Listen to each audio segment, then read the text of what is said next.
میرے ساتھ موجود ہیں ایبٹ آباد کے ایک بہت سلجھے ہوئے پولیٹیشین بھی ہم ان کو کہتے ہیں، اور ہم ان سے بہت ساری باتیں بھی سیکھتے ہیں۔ صوبہ ہزارہ کے حوالے سے ان کا کردار بہت امپورٹنٹ رہا ہے۔ فدا صاحب ہمارے ساتھ موجود ہیں۔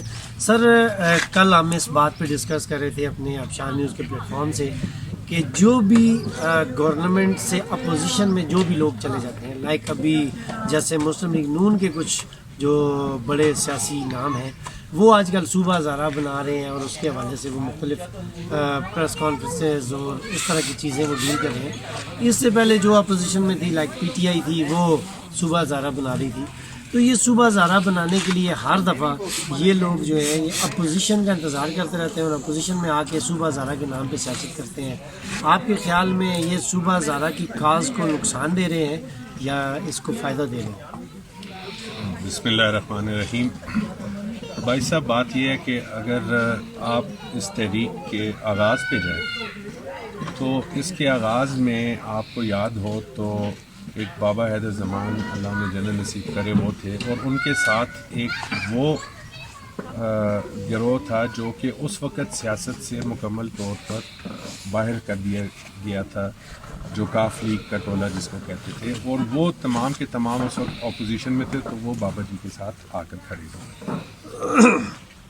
اس کے بعد وہی لوگ انہوں نے تحریک صوبہ ہزارہ کو چھوڑا، مختلف جماعتوں میں گئے، جماعتوں میں جا کر انہوں نے الیکشن لڑے، اور آج وہ آپ دیکھتے ہیں کہ اس سے پہلی حکومت میں بھی عہدوں پر رہے، آج کی حکومت میں بھی عہدوں پر ہیں وہ لوگ، اور جب وہ اقتدار میں آتے ہیں تو ان کو صوبہ ہزارہ جو ہے وہ بھول جاتا ہے۔ اس کی وجہ یہ ہے کہ صوبہ ہزارہ ایک ایسا نعرہ ہے، جوانوں کو کروائیں کہ ہمارے ساتھ بچے صوبہ ہزارہ کے قیام کے لیے جد و جہد میں شہید ہوئے۔ تو ان سے آپ کیا توقع کر سکتے ہیں؟ وہ تو جو آج اقتدار میں پی ٹی آئی میں ہے وہ نون لیگ والے کو جو ہے چور ڈاکو کہہ رہا ہے، جو نون لیگ میں ہے وہ پی ٹی آئی والے کو کے ساتھ اس کا ان کا ایک وہ جو ہماری زبان میں کہتے ہیں ایٹ کتے کا ویر ہے۔ یہ تو چیف کی ایکسٹینشن کے اوپر اکٹھے نہیں بیٹھ سکتے، تو یہ صوبہ ہزارہ کے قیام کے لیے جو ہے اکٹھے بیٹھیں گے، اور نہ ان کے ساتھ ان کا کوئی مفاد منسلک ہے۔ ہم نے، آپ کو یاد ہو، تحریک صوبہ ہزارہ کے ساتھ ایک معاہدہ پی ٹی آئی کی صوبائی حکومت کا ہوا تھا، جس میں انہوں نے ہمارے 8 نکات تسلیم کیے تھے۔ اس معاہدے پہ دستخط جو آج صوبے کی اسمبلی کے اسپیکر ہیں مشتاق غنی صاحب، ان کے بھی دستخط موجود ہیں، اور جو قومی اسمبلی کے اسپیکر ہیں اسد کیسر صاحب، ان کے بھی دستخط موجود ہیں۔ تو یہ 2 معزز نمائندہ ایوانوں کے کسٹوڈینز ہیں، آج بیٹھے ہوئے ہیں، اور ان کے دستخط ایک معاہدے پر موجود ہیں۔ تو کیا ان پر یہ لازم نہیں ہے کہ اس معاہدے پہ عمل درآمد جو ہے اس کو یہ یقینی بنائیں؟ پھر تحریک صوبہ ہزارہ کو کہا جاتا ہے جی کہ آپ نے ایک معاہدہ کیا، وہ معاہدہ جو ہے وہ ہوا میں ہو گیا، اس پہ کوئی عمل درآمد نہیں ہوا، تو آپ اس کے قصور بھی تحریک صوبہ ہزارہ کو دیا جاتا ہے۔ بھائی صاحب، میرا سوال ہزارے کی عوام سے بھی یہ ہے، میرا سوال مشتاق غنی صاحب سے بھی ہے، میرا سوال علی خان جدون سے بھی ہے، میرا سوال یہ مرتضیٰ جاوید عباسی جو کہ اب نیا جو ہے ایک ان کو جوش چڑھا ہے، وہ صوبہ ہزارے کا نام لے رہے ہیں نون لیگ والے اپنے ذاتی مفاد کے لیے۔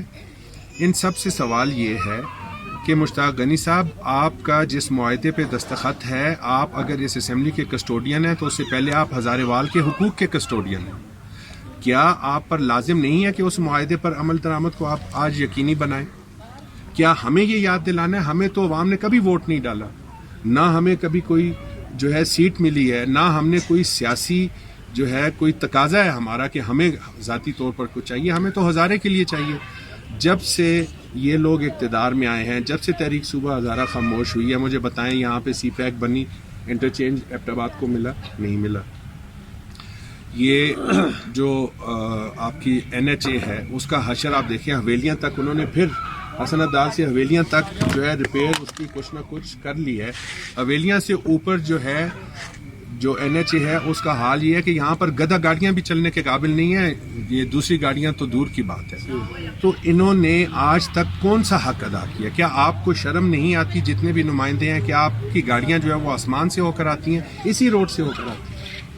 پھر اس کے بعد آپ نے ہزارے کے جو اس کے علاوہ جو ہزارے کے جی ڈی اے کے مسائل ہیں، آج تک جی ڈی اے نے کیا دیا ہے ہمیں؟ ٹورزم کی مد میں یہ حکومت کا اتنا شور و وویلا ہے کہ یہ ٹورزم سے دنیا کو جو ہے تبدیل کر دیں گے. ہزارے کوٹ ٹورزم کی مد میں مجھے بتائیں ایبٹ آباد کو کوئی 4 آنے کا فائدہ جو ہے ہمیں ملا ہو, گلیات کو کوئی 4 آنے کا فائدہ ملا ہو. تو یہ لوگ جو آپ نے بات کی, جب یہ اپوزیشن میں ہوتے ہیں تو یہ سیاسی نعرے کے طور پہ ہزارے کے نام کو استعمال کرتے ہیں اور یہ کرتے رہیں گے.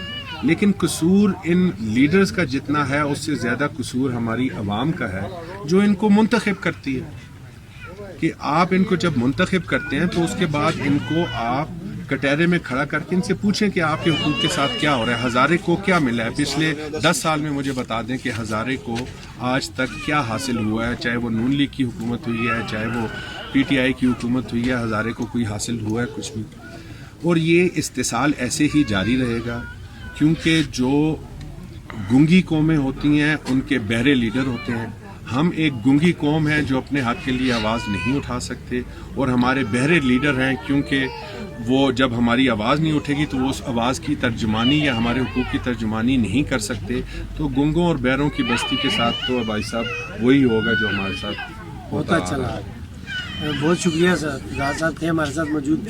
ناظرین, انہوں نے جو بات کی اس میں ہم اس سے پہلے بھی یہ بات ہوتی رہی اور آج بھی یہی بات ہو رہی ہے کہ جب تک ہم لوگ خود نہیں جاگیں گے, ہمارے اس ہزارہ کی پبلک نہیں جاگے گی, ہم اپنے حقوق کو لینے کے لیے خود باہر نہیں آئیں گے, ہم اچھے برے کی پہچان نہیں کریں گے, کھوٹے کھرے کو نہیں پہچانیں گے, تب تک ہمارے ساتھ وہی ہوگا. خدا نے آج تک اس قوم کی حالت نہیں بدلی, نہ ہو جس کو خیال آپ اپنی حالت کے بدلنے کا. آج تک اس پروگرام میں ناصر عباسی کو اجازت دیجیے.